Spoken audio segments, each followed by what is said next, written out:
नमस्कार दर्शकों, आज हम सुनेंगे धर्मराज जी और कर्ज लेने की सजा की कहानी। एक सेठ जी थे, वह बहुत ही दयालु थे, धर्म कर्म में यकीन करते थे। उनके पास जो भी व्यक्ति उधार मांगने आता वे उसे मना नहीं करते थे। सेठ जी मुनीम को बुलाते और जो उधार मांगने वाला व्यक्ति होता उसे पूछते कि भाई तुम उधार कब लौटाओगे, इस जन्म में या फिर अगले जन्म में। जो लोग ईमानदार होते वह कहते सेठ जी हम तो इसी जन्म में आपका कर्ज चुका देंगे।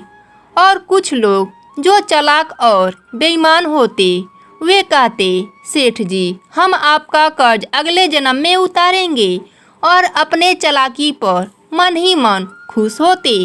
क्या मूर्ख सेठ है, अगले जन्म में उधार वापस की उम्मीद लगाए बैठा है।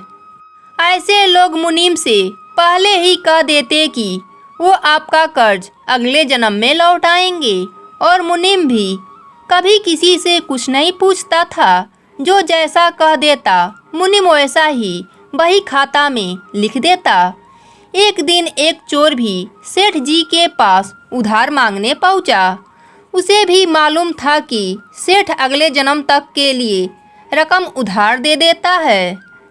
उस चोर का मकसद उधार लेने से अधिक तिजोरी को देखना था। चोर ने सेठ से कुछ रुपए उधार मांगे। सेठ ने मुनीम को बुलाकर उधार देने को कह दिया। मुनीम ने चोर से पूछा भाई इस जन्म में लौटाओगे या अगले जन्म में। चोर ने कहा मुनीम जी मैं यह रकम अगले जन्म में लौटाऊंगा। मुनीम ने तिजोरी खोलकर उसे पैसे दे दिए।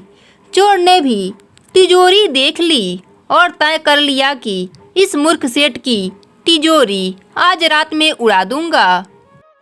वह चोर रात में ही सेठ के घर पहुंच गया और वहीं भैंसों के तबेले में छिपकर सेठ के सोने का इंतजार करने लगा।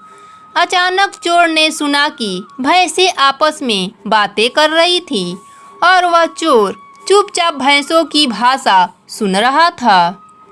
एक भैंस ने दूसरी से पूछा तुम तो आज ही आई हो। उस भैंस ने जवाब हाँ में दिया और बोली सेठ जी से पिछले जन्म में कर्ज लिया था, उसी को उतारना है। और तुम कब से यहाँ हो? उसने बताया कि मुझे तो 3 साल हो गए हैं, मैंने भी सेठ जी से कर्ज लिया था, यह कहकर कि अगले जन्म में लौटाऊंगी। सेठ से उधार लेने के बाद जब मेरी मृत्यु हो गई तो मैं धर्मनगरी पहुंची। वहां पर मेरे कर्मों का लेखा जोखा हुआ।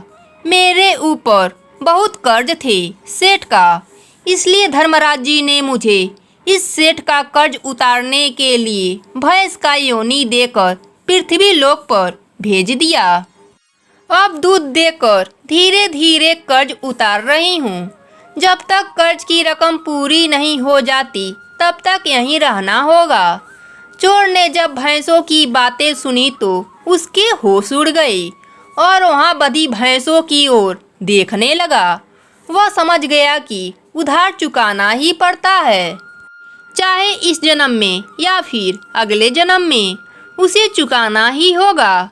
वह उल्टे पांव सेठ जी के घर की ओर भागा और जो कर्ज उसने लिया था उसे फटाफट मुनीम जी को लौटाकर रजिस्टर से अपना नाम कटवा लिया। हम सब भी इसीलिए इस दुनिया में आए हैं, या तो किसी का लेना होता है या फिर किसी को देना होता है। इसी तरह प्रत्येक व्यक्ति को लेन देन का हिसाब चुकाने होते हैं।